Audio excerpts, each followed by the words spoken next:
Hello everyone. आज की topic थोड़ा इंटरेस्टिंग टॉपिक होने वाली है। आज हम इस वीडियो में डिस्कस करेंगे principles of the anekatavad. Right. In word का अनेकतावाद का मीनिंग क्या है, इसका ओरिजिन कहाँ से हुआ और आपके लाइफ में इसका क्या रेलेवेंस है, आप इसको अपने लाइफ में किस तरह से यूज कर सकते हैं और आप किस तरह एक अच्छे लीडर बन सकते हैं और जो एक अच्छे लीडर की क्वालिटीज होती है वो आप कैसे अपने अंदर डेवलप कर सकते हैं। तो आज की वीडियो में हम अनेकतावाद को एक डिटेल में डिस्कस करेंगे, इसके रेलेवेंस को डिस्कस करेंगे विद एग्जांपल्स। और अगर आपने इस फिलॉसफी को, दैट इज फिलॉसफी ऑफ अनेकतावाद को अपने जीवन में अपना लिया, तो आई एम श्योर कि आप एक अच्छे लीडर बन सकते हैं, जो आप अपने घरों में यूज कर सकते हैं, आप अपने फैमिली में यूज कर सकते हैं। आपके अंदर वो क्वालिटीज डेवलप हो जाएंगी जो एक लीडर्स में क्वालिटी होनी चाहिए। तो आज हम इसी को डिस्कस करेंगे। सबसे पहले हम समझ लेंगे कि इसका ओरिजिन कहाँ से हुआ। तो जो अनेकतावाद की फिलॉसफी है या फिर इसको प्रिंसिपल भी कहा जाता है, इसका ओरिजिन जो आता है वो जैनिज्म से आता है। राइट। अब जैनिज्म के तीन बेसिक प्रिंसिपल्स हैं। उनमें से एक है आपका अनेकतावाद, जिसको हम कहते हैं थ्योरी ऑफ प्लूरैलिटी, और दूसरा है सयादावाद, that is relativity of knowledge, and third is nyayavad. तो जो जैनिज्म के तीन प्रिंसिपल हैं उनमें आपका एक है प्रिंसिपल ऑफ अनेकतावाद। Now how you can use the principle of anektavad in your life to become a true leader, right? What are the qualities should you have to become a true leader? तो आज हम इसी को discuss करेंगे। इसको हम और थोड़ा एक्सपेंड करने से पहले आपके सामने यहाँ पर एक एग्जाम्पल दिया, राइट। एज यू नो, जैसा आपको दिख रहा होगा कि ये जो एग्जाम्पल है वो इंडियन फ्रीडम स्ट्रगल से रिलेटेड है, राइट। हुआ क्या, post NCM movement, that is non cooperation and खिलाफत मूवमेंट, जब पोस्टपोन हो गया, जब उसको जो है विड्रॉन कर लिया गया बेसिकली, तब कांग्रेस में, विद इन कांग्रेस में कई ग्रुप्स डेवलप हुए जिनका पर्पज अलग था कि अब पोस्ट एनसीएम विड्रॉन के बाद हम क्या करें। कोई कंस्ट्रक्टिव वर्क पर फोकस करना चाहता था, जिसको हम नो चेंजर ग्रुप में रख सकते हैं, और कुछ लोग काउंसिल एंट्री पर ज्यादा फोकस कर रहे थे, दैट इज प्रो चेंजर। इससे पहले हुआ क्या था, सूरत स्प्लिट 1907 में कांग्रेस में हो चुका था। बहुत ध्यान से आपको सुनना है। नाउ जब NCM movement of the Chauri Chaura incident withdrawn किया गया, गांधी जी ने उसको विड्रॉन कर लिया क्योंकि वहां पर वायलेंस एंड अहिंसा बहुत देखने को मिली थी। अब फिर से कांग्रेस 1907 की हिस्ट्री को रिपीट करने वाली थी, दैट इज सूरत स्प्लिट जो हुआ था कांग्रेस में मॉडरेट एंड एक्सट्रीमिस्ट के बीच में, कुछ पर्सनल व्यूज को लेकर या फिर कुछ पॉलिटिकल व्यूज को लेकर, पॉलिटिकल एजेंडा को लेकर, वही हिस्ट्री है फिर से जो है रिपीट करने वाली थी। क्योंकि एक धड़ा था जो काउंसिल एंट्री को प्रपोज करता था, काउंसिल एंट्री को बैक करता था, उसका नाम था प्रो चेंजर, राइट। और एक ग्रुप ऐसा भी था जो काउंसिल एंट्री को, काउंसिल में एंट्री नहीं करना चाहता था बल्कि वो कंस्ट्रक्टिव वर्क करना चाहता था, राइट। कुछ ग्रुप्स ऐसे थे जो कांग्रेस से अलग हो रहे थे और अपनी एक नई पार्टी भी बना रहे थे, राइट। अब इसको देखते हुए गांधी जी ने किस तरह अनेकतावाद की फिलॉसफी को अपनाया, ये यहाँ पर समझना जरूरी है। तो आपको क्या लगता है, अगर कांग्रेस को टूटने से बचाना होगा तो गांधी जी ने क्या किया होगा? गांधी जी ने यहाँ पर, और यही सिर्फ इंसिडेंट नहीं है, पूरे इंडियन फ्रीडम स्ट्रगल में कई ऐसे इंसिडेंट आए। आप पार्टीशन को ही लेकर देख लीजिए, जब गांधी जी ने इस प्रिंसिपल्स को यूज किया, दैट इज प्रिंसिपल ऑफ अनेकतावाद। अब प्रिंसिपल ऑफ अनेकतावाद को यूज करके गांधी जी ने जो नो चेंजर थे उनको परमिशन दे दिया कंस्ट्रक्टिव वर्क करने के लिए, और जो प्रो चेंजर थे उनको परमिशन दे दिया for the entry of the council. And जो रीजनल पार्टीज या फिर जो अदर पार्टीज इमर्ज हो रही थी, उनके भी व्यूज को या उनके भी ओपिनियन को गांधी जी ने ख्याल रखा, राइट। इट मीन्स कि जो मल्टीपल ओपिनियन आ रहे थे या फिर जो डाइवर्स ओपिनियन आ रहे थे, कुछ कंट्राडिक्टरी व्यू पॉइंट भी थे, जो नो चेंजर थे वो प्रो चेंजर का अपोज भी कर रहे थे कि इस तरह से अगर हम काउंसिल में एंट्री करेंगे तो हम अपने मकसद को भूल जाएंगे। अब इस पॉइंट ऑफ व्यू पर गांधी जी ने अनेकतावाद की फिलॉसफी को यूज करके और इन सबको अपने अपने स्फेयर में काम करने की permission they the. It means कि यहाँ पर गांधी जी ने हर एक ग्रुप की बात को बहुत अच्छे से सुना, हर एक ग्रुप की बात को उन्होंने सीरियसली लिया और फिर पुनः कांग्रेस को टूटने से बचा लिया। अब समझिए अनेकतावाद की फिलॉसफी। नाउ अनेकतावाद की फिलॉसफी ये कहती है, जैसे आपको ये टर्म जो अनेकतावाद कुछ ना कुछ हिंट दे रहा होगा, या थ्योरी ऑफ प्लूरैलिटी भी आपको कुछ ना कुछ हिंट दे रहा होगा। आपके सामने जितनी भी डाइवर्स ओपिनियन आ जाए या फिर क्रिटिकल ओपिनियन आ जाए, कंट्राडिक्टरी व्यू पॉइंट आ जाए, या फिर कह सकते हैं ऐसी सारी बातें या ऐसे सारे व्यूज ओपिनियन आ जाए जो आपको पसंद ना हो, फिर भी आपकी ये ड्यूटी है कि आप उन ओपिनियन को, उन कंट्राडिक्टरी व्यू पॉइंट को अच्छे से समझें, अच्छे से सुने, उसके बाद क्या डिसीजन लेना है ये आप पर डिपेंड करता है, राइट। सो प्रिंसिपल ऑफ अनेकतावाद यही कहता है कि सभी लोगों को साथ में लेकर चलना, सभी लोगों को व्यू पॉइंट को समझना, उनके कंट्राडिक्टरी व्यू पॉइंट को भी समझना, उसके पॉजिटिव व्यू पॉइंट, उसके निगेटिव व्यू पॉइंट, हर एक पॉइंट को अच्छे से समझना और सुनना। ये नहीं कि अगर कोई हमारे विचार से सहमत नहीं होता है तो हम उसके व्यू पॉइंट को ही नहीं सुनेंगे। अगर इसी तरह गांधी जी ने नहीं किया होता, बेसिकली इन सभी का ओपिनियन जो था उनको नहीं सुना होता और सिर्फ एक कह सकते हैं बायस डिसीजन दे देते, that is not good. Because तब जो फ्रीडम स्ट्रगल मूवमेंट है, may be it was possibility that वो डिफरेंट डायरेक्शन में चला जाता। सो जो भी कंट्राडिक्टरी ओपिनियन थी, पॉजिटिव व्यूज थी, नेगेटिव व्यूज थी, उन सभी लोगों को व्यूज को सुनना एंड देन डिसीजन लेना, ये एक ट्रू लीडर्स की एक सिंबल होता है कि आप एक ट्रू लीडरशिप प्रेजेंट कर रहे हैं, राइट।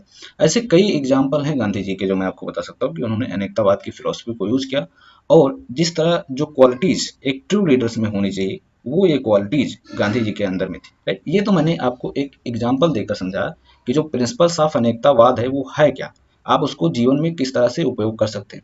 दूसरा एग्जाम्पल हम देखते हैं।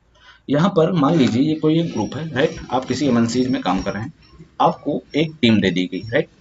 टीम के लीडर समझ लीजिए आप हैं। एक प्रोजेक्ट आपके सामने आता है, आपको उस पर वर्क करना है। लेट सपोज कि वो प्रोजेक्ट जो है वो इन्वायरमेंट से रिलेटेड है, राइट। इन्वायरमेंट से रिलेटेड है। आप एक यूपीएससी एस्पिरेंट ही होंगे मोस्टली जो ये वीडियो देख रहे होंगे, तो अगर वो इन्वायरमेंट से रिलेटेड है, नाउ अब इनमें से कुछ लोग ऐसे होंगे जो इस प्रोजेक्ट का अपोज करेंगे, कुछ लोग ऐसे होंगे जो इस प्रोजेक्ट को सपोर्ट करेंगे। नाउ मान लीजिए कि आपके मन में एक ऐसा विचार है कि हम इस प्रोजेक्ट को प्रपोज करते हैं, इट मीन्स इस प्रोजेक्ट को हम सपोर्ट करते हैं, ठीक है। सबके अलग अलग व्यूज होते हैं, आपके भी दिमाग में ऐसा है कि हम इस प्रोजेक्ट को सपोर्ट करते हैं ताकि ज्यादा से ज्यादा लोग बेनिफिट भी होंगे। तो आप इस ग्रुप को क्या करेंगे, ज्यादा वरीयता देंगे, right. But as a true leader, as a true leader of your team, आपको जो लोग इस प्रोजेक्ट का अपोज कर रहे हैं उनको भी सुनना आपके लिए जरूरी है, राइट। बिकॉज मे बी कि जो भी ये बात बताएं, जो भी पॉइंट ये आपके साथ डिस्कस करें, वो इस प्रोजेक्ट के लिए काफी हेल्पफुल भी साबित हो सकता है। बट अगर वही आपने इग्नोर करके जो लोग इसका सपोर्ट करते हैं सीधा बायज होकर डिसीजन आपने दे दिया, then it is not good. Because पहली बात, जब कोई आपको निगेटिव ओपिनियन ही दे रहा है आपके व्यू पॉइंट से, क्योंकि उसके व्यू पॉइंट से वो निगेटिव ओपिनियन नहीं दे रहा है, वो पॉजिटिव ओपिनियन दे रहा है, बट आपके व्यू पॉइंट से आप जो है उसको निगेटिविटी ले रहे हैं, आप समझ रहे हैं कि वो निगेटिव दे रहा है। बट वो निगेटिव पॉइंट आपको जिंदगी में बहुत कुछ सिखा सकता है, राइट। मान लीजिए कुछ ऐसा पॉइंट जो उसका अपोज करते हैं उन्होंने बोल दिया कि आप सोचने पर मजबूर हो जाएं कि यस ये प्रोबेबिलिटी है कि ऐसा कुछ हो सकता है, इससे जितने लोग फायदे में होंगे होंगे ही, लेकिन उससे ज्यादा लोग नुकसान में हो सकते हैं। तो यही प्रिंसिपल है अनेकतावाद की कि जितने भी डाइवर्स ओपिनियन आपके सामने आए, एज अ टीम लीडर, अगर आपको एक अच्छे लीडर की क्वालिटी चाहिए, एक अच्छे लीडर बनना है, तो एज अ टीम लीडर या आप सिविल सर्वेंट ही बन गए फॉर एग्जाम्पल, आपके सामने कोई प्रोजेक्ट आता है तो आपके हाथ में ही सब कुछ है, इम्प्लीमेंट करना आपके हाथ में। बट जो आपके कलीग्स हैं, जो आपके साथ काम करते हैं, चाहे लोअर हो चाहे अपर हो, उनके साथ डिस्कस करना, उनके ओपिनियन को लेना, ये बहुत ही जरूरी है। मे बी वो पॉजिटिव ओपिनियन दे रहे हैं या निगेटिव ओपिनियन दे रहे हैं या फिर कंट्राडिक्टरी ओपिनियन दे रहे हैं, बट उसको समझना आपके लिए बहुत जरूरी है, उसको सुनना बहुत जरूरी है, तभी आप एक ट्रू लीडर बन सकते हैं, right. So it is an another example जिसको आप अनेकतावाद की फिलोसफी को अच्छे से समझ सकते हैं और आप किस तरह से एक ट्रू लीडरशिप वाली क्वालिटीज अपने अंदर डेवलप कर सकते हैं। इसी तरह मैंने एक एग्जाम्पल और लिया है, हाँ देखिए, ये चाचा जी हैं हमारे, राइट, मजाक कर रहा हूँ। अब इन चाचा जी की फैमिली है, राइट, इन चाचा जी की क्या है, फैमिली। नाउ ऐसा घरों में आपने देखा होगा, as you all know, India mostly क्या है, पैट्रियार्कल सोसाइटी, राइट। मोस्टली जो male member, elder male member होते हैं उन्हीं का डिसीजन चलता है। किसी किसी घरों में मेल मेंबर इतना स्टंच हो जाते हैं, इतना बायज हो जाते हैं कि वो अपने ओपिनियन की ही सिर्फ कदर करते हैं, बाकी अदर्स जो ओपिनियन दे रहे हैं उसकी कदर नहीं करते। नाउ एक दो इंस्टेंस ऐसा आएगा कि जब आपका ओपिनियन ठीक है चल जाएगा, बट कुछ इंस्टेंसेस ऐसे आएंगे जब आपकी रिस्पेक्ट ना करते हुए आपके ही फैमिली मेंबर आपका अपोज करने लेंगे, राइट।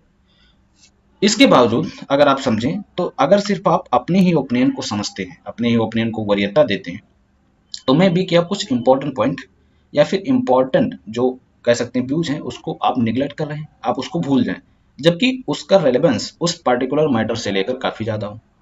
सो अगर आपको अपने घर में भी अपने आप को, फैमिली को खुश रखना है, या फिर सभी को एक इक्वालिटी प्रोवाइड करना है, सभी को अपनी बातों को सुनना है, ताकि लोगों में भेदभाव डेवलप ना हो सके, लोगों में प्रेम भावना बनी रहे, इसके लिए आपको अनेकतावाद की फिलॉसफी को अपनाना पड़ेगा। जितने भी डाइवर्स, क्रिटिकल या कंट्राडिक्टरी ओपिनियन आते हैं किसी भी मैटर को लेकर, आपको सबको सुनना होगा। इट इज डिफरेंट मैटर की डिसीजन आप ही लें, बट आपको सुनना पड़ेगा, क्योंकि अगर आप नहीं सुनते हैं तो यहीं पर क्या होगा कि जो डिफरेंट ओपिनियन तो आ ही रही है, साथ में एक भेदभाव की भावनाएं भी फैमिली के अंदर डेवलप हो जाएगी, जो उसकी स्टेबिलिटी के लिए सही नहीं है। बिकॉज अगर भेदभाव की भावनाएं डेवलप हो जाती है फैमिली के अंदर, तो फिर रिस्पेक्ट जो है वो सबसे पहले खत्म होगी, राइट। लोग ओपिनियन देना बंद कर देंगे, और जब ओपिनियन देना बंद कर देंगे तो जो इसका स्कोप है वो कम हो जाएगा, राइट। सो प्रिंसिपल ऑफ अनेकतावाद को अगर हम समराइज करें तो सबसे इंपॉर्टेंट बात ये कि अगर आपको एज अ लीडरशिप वाली क्वालिटी चाहिए तो आपको प्रिंसिपल ऑफ अनेकतावाद अपनाना पड़ेगा। जितने भी डाइवर्स ओपिनियन आते हैं किसी भी एक पार्टिकुलर मैटर को लेकर, उसको सुनना पड़ेगा, राइट। सिर्फ अपनी ही वहां पर नहीं चलानी है, सारे लोगों की बातें सुननी है। फॉर एग्जाम्पल मान लीजिए आप सिविल सर्विस की प्रिपरेशन कर रहे हैं और आपके आसपास वाले लोग, दो चार लोग समझ गए नाउ। अब एक बहुत होता है, जब हम एंशियंट हिस्ट्री पढ़ते हैं बेसिकली, तो जो हमारे मिथोलॉजिकल टेक्स्ट हैं उसको लेकर जो है बहुत बातें होती हैं, आपने भी इसको देखा होगा नाउ। अब आपने पढ़ रखा है, हो सकता है आपने बुक्स पढ़ी हो, तो वो लोग जो है किस तरह जाने हैं, from generation to generation pass on होते हुए उनको नॉलेज हुई नाउ। अब वहां पर अगर कोई भी मैटर डिस्कशन हो रहा है, आप वहां पर हैं, अब आप क्या करेंगे कि सिर्फ अपनी ही बात बताएंगे, तो फिर आपका रेलेवेंस नहीं रह जाएगा। आप दूसरे की बात को हमेशा कटाक्ष करेंगे, हमेशा दूसरे की बात को गलत साबित करने की कोशिश करेंगे, दूसरों को बोलने नहीं देंगे, तो ये एक अच्छी लीडरशिप की क्वालिटी बिल्कुल भी नहीं है। कुछ बातें हो सकती है आपको उनके पर सहमत ना हो, बट कुछ बातें ऐसी भी वो लोग करेंगे जिस पर आपको सहमति हो, राइट। सो जो नॉलेज का स्कोप है वो अनेकतावाद को अपनाने से बढ़ जाता है। जब हम डाइवर्स ओपिनियन सुनते हैं तब वो हमारा जो नॉलेज का स्कोप है वो जो है काफी बढ़ जाता है। इसलिए अगर आप स्टूडेंट हैं या लीडर बनना चाहते हैं या फिर टीम को लीड करना चाहते हैं, मैनेजर बनना चाहते हैं, तो आपको इन बात को याद रखना है कि अनेकतावाद की फिलॉसफी बहुत ही इंपॉर्टेंट है आपके लिए। इवन अगर आप मान लीजिए घर के सबसे बड़े हैं, आपको फैमिली चलानी है, देन ऑल्सो आपके लिए प्रिंसिपल ऑफ अनेकतावाद बहुत ही इंपॉर्टेंट है। क्योंकि अगर आपने इस प्रिंसिपल को नहीं अपनाया तो मे बी ये भेदभाव जो भावनाएं होती हैं वो डेवलप हो जाएं, जो फैमिली की स्टेबिलिटी के लिए अच्छा नहीं है। अगर आपको लीडर्स बनना है तब भी सुनना पड़ेगा, क्योंकि स्कोप ऑफ नॉलेज बढ़ जाता है। अगर आप एक हायर पोस्ट पर हैं तब भी आपको लोअर पोस्ट के बारे में, लोअर पोस्ट की जो ओपिनियन है, जो बातें हैं, जो आपके कलीग्स है उस प्रोजेक्ट पर काम कर रहे हैं, उसको सुनना बहुत जरूरी है। सो ये था प्रिंसिपल ऑफ अनेकतावाद, किस तरह से आप अपने लाइफ में यूज कर सकते हैं, किस तरह से पास्ट में यूज हुआ है, इसका क्या रेलेवेंस है, और हमेशा इसका रेलेवेंस रहेगा अगर आपको एक ट्रू क्वालिटीज अपने अंदर डेवलप करनी है तो। आई होप गाइज कि जो प्रिंसिपल ऑफ अनेकतावाद है ये लाइफ से किस तरह रिलेटेड है मैंने डिस्कस कर दिया है, विद एग्जाम्पल मैंने बता दिया है। अगर अभी तक आपने सब्सक्राइब नहीं किया है तो then please subscribe to mini होर आईएएस, एंड मिलते हैं नेक्स्ट वीडियो में।